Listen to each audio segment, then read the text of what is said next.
বাজলো সানাই বাজলো রেশা খেলো শুভ তিথি, রাজার ঘরে ছোট রানী এলো পদ্মাবতী।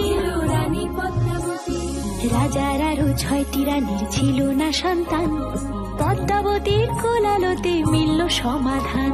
বছর যেতে জন্ম নিল 7 ছেলে 1 মেয়ে, হয় খুশির আকাশ হঠাৎ কালো মেঘে গেল ছেয়ে।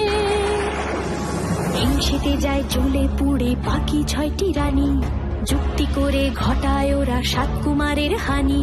সুযোগ মতো 7 ছেলেকে মাটিতে দেয় পুঁতে, বাঁচে একা পারুল ওরা পায় না তাকে ছুতে।